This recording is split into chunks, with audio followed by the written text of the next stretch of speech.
గణాధికారి నమో. YouTube ప్రేక్షకులంతా కూడా నమస్కారం అండి. నేను పాలపర్తి గురునాథ శర్మ, జ్యోతిషం వాస్తు సిద్ధాంతిని.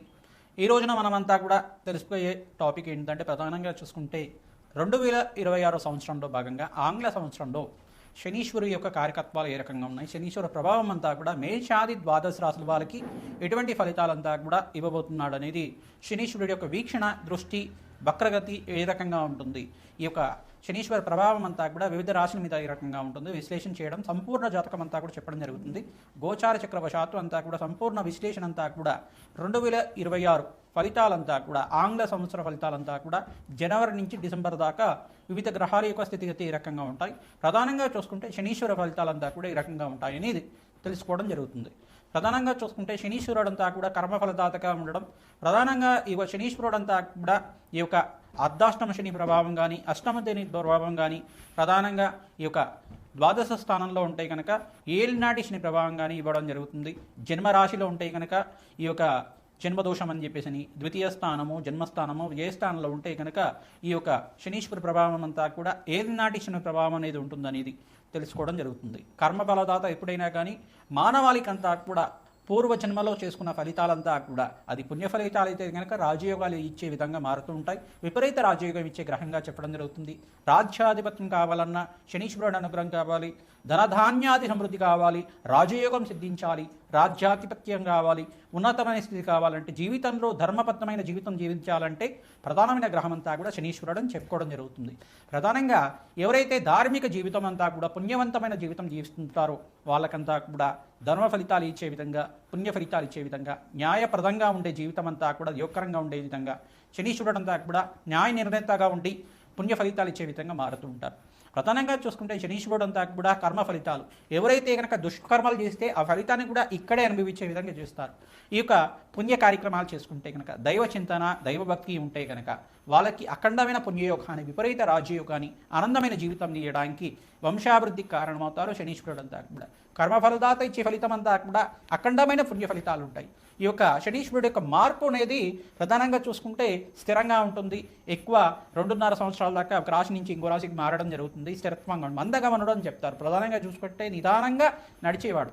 ప్రధానంగా శనిశ్చరాయే నమః అంటే శనీశ్వరుడు అని చెప్పేసి అంటే కనుక నిదానంగా నడిచేవాడు అని చెప్పేసి అని మందగమనుడు అంటారండి. అయితే శనీశ్వరుడు అంతా కూడా ప్రధానంగా ఛాయా మార్తాండ సంభూతుడిగా చెప్పడం జరుగుతుంది. సూర్య భగవానుడి యొక్క పుత్రుడిగా, న్యాయ నిర్ణేతగా, న్యాయ ధర్మ ప్రధానమైన జీవితం జీవించే విధంగా, మానవాళికంతా కూడా కర్మ ఫలితాన్ని అనుభవించే విధంగా, మోక్ష జ్ఞానాన్ని ప్రసాదించే విధంగా, రాజయోగాన్ని ఇచ్చే విధంగా ఎటువంటి ఫలితాలంతా కూడా ఇవ్వబోతున్నాడు 2026 ఫలితాలంతా కూడా విశ్లేషణ చేయడం జరుగుతుంది. ప్రధానంగా శనీశ్వరుడు ప్రీతికరంగా ప్రతినిత్యం కూడా కాలభైరవ స్వామి దేవాలయంలో అందరూ కూడా ఈ యొక్క అష్టమి, నవమి, ఏకాదశి తిథుల్లో కానీ, దశమి తిథుల్లో కానీ, త్రయోదశి తిథుల్లో కానీ, మాస శివరాత్రి రోజైనా కానీ, అమావాస్య పౌర్ణమి వేళల్లో కూడా ప్రదోషకాలంలో, ప్రధానంగా ప్రదోషకాలంలో ఎవరైతే కనుక కూష్మాండ దీపాన్ని, తెల్ల గుమ్మడికాయనంతా కూడా ఈ యొక్క గుమ్మడికాయ దీపం అంటారు, దీన్నంతా కూడా కూష్మాండ దీపం అంటారు, ఉప్పు దీపం అని చెప్పేసి అంటారు. ఈ యొక్క రాళ్ళు ఉప్పునంతా కూడా తీసుకొని ఒక పళ్ళెంలో వేసుకొని దాని మీద ఒక 2 తమలపాకులు పెట్టి ఈ యొక్క కూష్మాండ దీపాన్ని వెలిగించడం వల్ల, నువ్వుల దీపంతో వెలిగించడం, దాని మీద నల్ల నువ్వులు జల్లడం వల్ల, నవధాన్యాలు జల్లడం వల్ల సకల గ్రహదోష నివారణ జరుగుతుంది. కాలభైరవ స్వామి దేవాలయంలో కానీ, అమ్మవారి దేవాలయంలో, దుర్గామాత దేవాలయంలో కానీ, మహాకాళి దేవాలయంలో కానీ, మహాలక్ష్మి దేవాలయంలో కానీ ఈ కూష్మాండ దీపాన్ని తరచుగా వెలిగిస్తూ ఉండాలి. ఎవరైతే కనుక ఈ తిథుల్లో విశేషంగా చేస్తూ ఉంటారంటే మీకంతా కూడా శనీశ్వర గ్రహదోష నివారణ కలుగుతుంది, కర్మదోష నివారణ కలుగుతుంది, తద్వారా వంశాభివృద్ధి కలుగుతుంది. అఖండమైన రాజయోగము, ధన సంపదలంతా కూడా సిద్ధించడానికి, విపరీత రాజయోగం ఇచ్చడానికి అంతా కూడా మీకు జరుగుతుంది. ప్రధానంగా చూసుకుంటే ఈ యొక్క శనీశ్వరుడు అంతా కూడా రాజయోగ కారకుడు. ప్రధానంగా రాజయోగం ఇవ్వడమే కాకుండా మీకంతా కూడా కర్మఫలితాన్ని అనుభవించే విధంగా చేయడం జరుగుతుంది. ప్రధానంగా కర్మఫలదాత అంతా కూడా విపరీత రాజయోగానికి కారణమవుతుంది. పుణ్య కార్యక్రమాలు ఆచరించాలి. ప్రధానంగా గోమాత సేవ చేయడం, బీదవాళ్ళకి అంతా కూడా అన్నదానం చేయడం, పేదలకు అన్నదానం చేయడం, వస్త్రదానం చేయడం విపరీత రాజయోగానికి కారణమవుతుంది. దేవాలయ ప్రాంగణంలో మీరు అన్నదానం చేస్తూ ఉండడం వల్ల మేషాది ద్వాదశ రాశుల వాళ్ళకి విపరీత రాజయోగం సిద్ధించడానికి ఆస్కారం ఉంటుంది. ఈ 2026లో అందరూ కూడా గోమాత సేవ విశేషంగా ఆచరించాలి. పచ్చిక, తెలగపిండి, గ్రాసాన్ని ఇక గోమాతకి తరచుగా సమర్పిస్తూ ఉండడం వల్ల విపరీత రాజయోగానికి మారడం జరుగుతుంది. ప్రధానంగా గ్రహస్థితి అంతా కూడా ఏ రకంగా ఉందో చూసుకుందాం. ప్రధానంగా 2026లో ప్రధానంగా చూసుకుంటే డిసెంబర్ నెలలో మాసాంతంలో అంతా కూడా ధనుసు రాశిలో అంతా కూడా చతుర్గ్రహ కూటమి సంభవిస్తుంది. ప్రధానంగా సూర్యుడు, బుధుడు, శుక్రుడు, ఈ యొక్క అంగారకుడు, ఈ యొక్క గ్రహాలన్నీ కూడా ధనుసు రాశిలో సంచారం జరుగుతుంది. జనవరి 1వ తారీఖు నుంచి మళ్ళీ మార్పు అనేది జరుగుతుంది. ప్రధానంగా తర్వాత ఎప్పుడు దాకా అంటే జనవరి 15వ తారీఖు రోజున మకర సంక్రమణం రోజున అంతా కూడా సూర్య భగవానుడు అంతా కూడా మకర రాశిలో సంచారం చేయడం, ఈ యొక్క గ్రహస్థితి అనేది మారుతూ ఉంటుంది. ప్రధానంగా చూసుకుంటే 45 రోజులకు ఒకసారి అంగారకుడు మారడం జరుగుతుంది. నెల రోజులకు ఒకసారి ప్రధానంగా ఒక రాశి నుంచి ఇంకో రాశికి నెల రోజులకు ఒకసారి 3 గ్రహాలు మారుతూ ఉంటాయి. ప్రధానంగా బుధుడు, శుక్రుడు, రవి భగవానుడు అంతా కూడా సూర్య భగవానుడు అంతా కూడా నెల రోజులకు ఒకసారి ఒక రాశి నుంచి ఇంకో రాశికి మారుతూ ఉంటారు అన్నమాట. 15వ తారీఖు నుంచి మారిన సూర్య భగవానుడు మళ్ళీ 15వ తారీఖు కానీ 18వ తారీఖు కానీ ప్రధానంగా కుంభరాశిలో సంచారం చేయడం. మళ్ళీ ఇక్కడ చూసుకుంటే రవిగ్రహ ఫలితాలంతా కూడా ఈ రకంగా ఉంటాయి. ప్రధానంగా శనీశ్వరుడు అంతా కూడా చూసుకుంటే మీనరాశిలో సంచారం చేస్తున్నారు, స్థిరంగా ఉంటారు. మీనరాశిలో సంచారం చేయడం వల్ల ఎటువంటి ఫలితాలు వస్తాయి అనేది మేషాది ద్వాదశ రాశి వాళ్ళకి చెప్పడం జరుగుతుంది. రాహు ఫలితాలంతా కూడా చూసుకుంటే రాహు గ్రహం అంతా కూడా కుంభరాశిలో సంచారం చేస్తారు. ఏప్రిల్ 14, 15 తారీఖు లోపల వక్రగతి పొందడం జరుగుతుంది. మరి కేతు అంతా కూడా చూసుకుంటే సింహరాశిలో సంచారం చేయడం ఏప్రిల్ 14, 15 తారీఖులో అంతా కూడా వక్రగతి సంచారం జరుగుతుంది. ఈ యొక్క జూన్ 14వ తారీఖు దాకా అంతా కూడా ఈ యొక్క బృహస్పతి సంచారం అంతా కూడా మిథున రాశిలో సంచారం జరుగుతుంది. మరి కర్కాటక రాశిలో మళ్ళీ అంతా కూడా ప్రవేశం చేయడం, అతిచారం నుంచి తిరోగమనమైన తర్వాత మళ్ళీ యథాస్థానానికి అంతా కూడా రావడం జరుగుతుంది. కర్కాటక రాశిలో ఉచ్చస్థానంలో సంచారం జరుగుతుంది. ప్రధానంగా ఈ యొక్క గ్రహస్థితి అంతా కూడా ఏ రకంగా మానవాళి మీద చూపిస్తుంది, గోచార చక్రవశాత్తు ఆంగ్ల సంవత్సర ఫలితాలంతా కూడా సంపూర్ణ ఫలితాలు విశ్లేషణ చేయడం జరుగుతుంది. అందరూ కూడా మీ యొక్క రాశికి పరిష్కారం ఆచరించుకోండి. లగ్నవశాత్తు ఏ రకంగా ఉన్నాయో చూసుకోవడం జరుగుతుంది. దత్తనాడి ప్రకారంగా మీకు అంతా కూడా జన్మజాతకమే ప్రధానమైన జాతకంగా ఉంటుంది. నాడీ జ్యోతిషం ప్రకారంగా మీకు అంతా కూడా విశ్లేషణ చేసి పరిష్కారం చెప్పడం జరుగుతుంది. కావున మీరంతా కూడా సంప్రదించి మా యొక్క ఫోన్ నెంబర్కి మీ జాతకం అంతా కూడా వాట్సాప్ చేస్తే కనుక మీకు అపాయింట్మెంట్ ఇవ్వడం జరుగుతుంది. జన్మ జాతకాన్ని అంతా కూడా విశ్లేషణ చేసి తగు పరిష్కారం అంతా కూడా యజ్ఞ యాగాది కర్తలు చేసి జప హోమాది కార్యక్రమాలు తర్పణాలంతా కూడా చేసి మీకు పరిష్కారం చెప్పడం జరుగుతుంది. సకల గ్రహదోష నివారణ జరిగితే కనుక మీకంతా కూడా ధనయోగాలు సిద్ధిస్తాయి. ఆకస్మిక ధనలాభం సిద్ధించడానికి ఆస్కారం ఉంటుంది. ప్రధానంగా అప్పుల బాధల నుంచి బయటపడడానికి ఆస్కారం ఉంటుంది.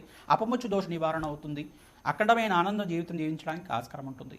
ఈ యొక్క గ్రహాలంతా కూడా మీరు చేసుకున్న అంటే మానవాళి చేసుకున్న కర్మ ఫలితాన్ని అనుభవించే విధంగా చేయడం, రాజయోగాన్ని ఇచ్చే విధంగా చేయడం, భగవంతుడి యొక్క చింతన ఉండాలి. ప్రతి వాళ్ళకి కూడా భగవంతుడి యొక్క సేవ చేయాలి. ప్రతినిత్యం కూడా పుణ్య కార్యక్రమాలు ఆచరించాలి. దేవాలయ దర్శనం అంతా కూడా చేయడం, పుణ్యక్షేత్రాల దర్శనాలు చేయడం, యాత్రలు చేయడం వల్ల విపరీత రాజయోగం సిద్ధిస్తుంది. అఖండమైన పుణ్యయోగం సిద్ధిస్తుంది. ప్రధానంగా శ్రీమాత్రే నమః. తులారాశి జాతకులకి విశేషంగా 2026 ఫలితాల్లో భాగంగా ఈ యొక్క బృహస్పతి మార్పు, శనీశ్వరుడి యొక్క ఫలితాలంతా కూడా ఏ రకంగా ఉండబోతాయో విశ్లేషణ చేయడం జరుగుతుంది. జనవరి నుంచి డిసెంబర్ దాకా ఆంగ్ల సంవత్సర ఫలితాలంతా కూడా విశ్లేషాత్మకంగా మీకు అంతా కూడా పరిష్కారం చెప్పడం జరుగుతుంది. ప్రధానంగా తులారాశి జాతకులకి ప్రధానంగా ఇక్కడ సప్తమాధిపతైన ఈ యొక్క అంగారకుడు అంతా కూడా ఇక్కడ చూసుకుంటే ప్రధానంగా డిసెంబర్లో మనకి చతుర్గ్రహ కూటమి సంభవిస్తుంది. మరియు అంగారకుడు అంతా కూడా ప్రతి 45 రోజులకు ఒకసారి మార్పు చెందడం జరుగుతుంది. మే 14వ తారీఖు తర్వాత రవి భగవానుడు అంతా కూడా కొంచెం ఉచ్చస్థానంలో సంచారం చేయడం యోగకరంగా మారుతుంది. ప్రధానంగా చూసుకుంటే రవి భగవానుడు అనుగ్రహం వల్ల మీకంతా కూడా ధనయోగాలు సిద్ధిస్తూ ఉంటాయి. ప్రధానంగా ఇక్కడ బృహస్పతి సంచారం అంతా కూడా మిథున రాశిలో మరియు కర్కాటక రాశిలో సంచారం జరుగుతుంది. కర్కాటక రాశిలో జూన్ 14 తర్వాత ఉచ్చస్థానాలను పొందుతారు. ప్రధానంగా ఈ యొక్క గ్రహస్థితి అంతా కూడా ఈ రకంగా ఉంది. శుక్ర భగవానుడు ప్రధానంగా ప్రతి నెల మనకి నెలకు ఒకసారి ప్రధానంగా ఒక రాశి నుంచి ఇంకో రాశికి మారడం జరుగుతుంది. అంటే ఇక్కడ చూసుకుంటే మకర రాశి నుంచి మొదలుకొని ప్రతి నెల కూడా ప్రధానంగా శుక్ర భగవానుడు ఒక రాశి నుంచి ఇంకో రాశికి సంచారం జరుగుతూ ఉంటుంది. 30 రోజుల వరకు సంచారం జరుగుతుంది. ప్రధానంగా లక్ష్మీకారకుడైన శుక్ర భగవానుడు ప్రధానంగా ఎవరైతే కనుక మహాలక్ష్మీదేవి ఆరాధన విశేషంగా చేసుకుంటుంటారో తులరాశి జాతకులకి మంచి ధార్మికమైన జీవితం జీవించడానికి ఆస్కారం ఉంటుంది. విశేషమైన ధనయోగాలు సిద్ధించడానికి ఆస్కారం ఉంటుంది. శనీశ్వరుడు అనుగ్రహం వల్ల ధనయోగాలు సిద్ధిస్తూ ఉంటాయి. ధన వ్యయం కూడా కలుగుతూ ఉంటుంది. విపరీతమైన ఖర్చులు విపరీతంగా పెరుగుతూ ఉంటాయి. ప్రధానంగా విద్యార్థులకి మంచి లాభాలు గణించడానికి ఈ సంవత్సరంలో మంచి అవకాశాలు సిద్ధించడానికి ఆస్కారం ఉంటుంది. సరస్వతిదేవి కటాక్షం వల్ల మీకంతా కూడా విద్యలో మీ మంచి మార్కులతోటి కాంపిటేటివ్ ఎగ్జామ్స్ అంతా కూడా మంచి మార్కులతోటి పాస్ అవ్వడం, మంచి మార్కులతోటి మీకంతా కూడా ర్యాంక్స్ రావడం జరుగుతూ ఉంటుంది.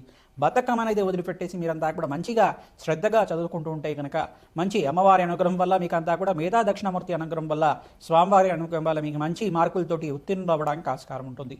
ప్రధానంగా చూసుకొని మీరు కాంపిటేటివ్ ఎగ్జామ్స్లో ఎవరైతే కనుక మంచి అవకాశాల కోసం ప్రయత్నం చేసుకుంటారో దక్షిణామూర్తి ఆరాధన విశేషంగా చేసుకోవాలి, దత్తాత్రేయ స్వామివారి ఆరాధన మరియు హయగ్రీవ స్వామి ఆరాధన విశేషంగా చేసుకోవడం, సరస్వతిదేవి ఆరాధన మల్లెపూలతోటి ప్రధానంగా తులసి దళాలతో అర్చన చేసుకోవడం వల్ల మంచి ఫలితాలు పొందుతారు. ఎవరైతే కనుక బెల్లం పరవాణాన్ని సరస్వతిదేవికి తరచుగా నివేదన చేసుకుంటారో విద్యార్థులంతా కూడా బుద్ధిశక్తి పెరుగుతుంది, మేధాశక్తి పెరుగుతుంది. ఆ మేధాదేవి అనుగ్రహం వల్ల మీకు అంతా కూడా సకల గ్రహదోష నివారణ కలిగి మంచి మార్కులతోటి పాస్ అవ్వడానికి ఆస్కారం ఉంటుంది. కాంపిటేటివ్ ఎగ్జామ్స్లో ర్యాంకులు రావడానికి ఆస్కారం ఉంటుంది. విశేషంగా ఎవరైతే కనుక విదేశంలో మంచి యూనివర్సిటీలో సీట్ రావడానికి ప్రయత్నం చేసుకుంటారో మంచి అవకాశాలు తీస్తాయి. వీసా ప్రాబ్లమ్స్ కూడా మీకంతా కూడా పోయి మంచి వీసా అంతా కూడా విదేశంలో స్థిరత్వం లభించడానికి ఆస్కారం ఉంటుంది. ఉద్యోగంలో ప్రయత్నం చేసుకునే వాళ్ళు మంచిగా ఆగస్టు నుంచి నవంబర్ లోపల మీకంతా కూడా ఉద్యోగ స్థిరత్వం లభించడానికి ఆస్కారం ఉంటుంది. విశేషంగా ఐటీ రంగంలో వాళ్ళకి ఏ రంగంలో వాళ్ళకి కూడా మంచి అవకాశాలు తీస్తూ ఉంటాయి. మంచి రంగంలో అంతా కూడా మంచి పేరు ప్రఖ్యాతలు గడించడానికి ఆస్కారం ఉంటుంది. వ్యాపారస్తులకు విశేషంగా చూసుకుంటే టెక్స్టైల్ రంగంలో వాళ్ళకి, ఆక్వా బిజినెస్ చేసుకునే వాళ్ళకి, ఎవరైతే కనుక హార్బల్ బిజినెస్ చేసుకునే వాళ్ళకి కూడా మంచి అవకాశాలు తీర్చడానికి ఆస్కారం ఉంటుంది. ఫైనాన్షియల్ ఇన్వెస్ట్మెంట్ చేసుకునే వాళ్ళకి, స్టాక్ ఎక్స్చేంజ్ చేసుకునే వాళ్ళకి కూడా ఆగస్ట్ నుంచి నవంబర్ లోపల మంచి ధనయోగాలు, బృహస్పతి మార్పు ఉచ్చస్థానంలో సంచారం వల్ల మంచి లాభాలు గణించడానికి ఆస్కారం ఉంటుంది. గృహయోగాలు కూడా సిద్ధించడానికి అవకాశాలు ఉంటాయి. రుణయోగం కూడా సిద్ధిస్తుంది. ప్రధానంగా ఎవరైతే కనుక బ్యాంకు నుంచి రుణం తీసుకొని గృహయోగాల కోసం ప్రయత్నం చేసుకుంటారో ఆగస్ట్ నుంచి నవంబర్ లోపల మీకు అంతా కూడా నూతన రుణాలంతా కూడా సేకరించడానికి ఆస్కారం ఉంటుంది. ధనయోగం సిద్ధించడానికి, గృహయోగం కలగడానికి ఆస్కారం ఉంటుంది. భూ సంపద కోసం ప్రయత్నం చేసుకునే వాళ్ళకి కూడా స్థిరాస్తి లభించడానికి ఆస్కారం ఉంటుంది. ప్రతినిత్యం కూడా రాజశ్యామల యజ్ఞాధికరితలు ఆచరించాలి. శుక్రుడికి, బృహస్పతికి, శని భగవానుడికి, రాహుకి జప హోమాది కార్యక్రమాలు ఆచరించడం వల్ల విశేషమైన ధనయోగం సిద్ధించడానికి ఆస్కారం ఉంటుంది. విపరీత రాజయోగాలు సిద్ధించడానికి ఆస్కారం ఉంటుంది. ప్రథమార్థంలో స్వల్పంగా గ్రహస్థితి అంతా మెరుగ్గా లేకపోయినా ద్వితీయార్థంలో మీకు అంతా కూడా ధనయోగాలు సిద్ధించడానికి అంతా కూడా 2026 ఫలితాలంతా కూడా విశ్లేషణ చేయడం జరిగింది. ప్రధానంగా రాజశ్యామల యజ్ఞాధికతులు ఆచరించుకోవడం, లక్ష్మీ కుబేర శాంతి హోమాది కార్యక్రమాలు ఆచరించడం, చండీ హోమాది కార్యక్రమాలు ఆచరించిన వాళ్ళకి విశేషంగా ధనయోగాలు సిద్ధిస్తాయి. ఆకస్మిక ధనలాభం సిద్ధించడానికి, విపరీత రాజయోగాలు కలగడానికి ఆస్కారం ఉంటుంది.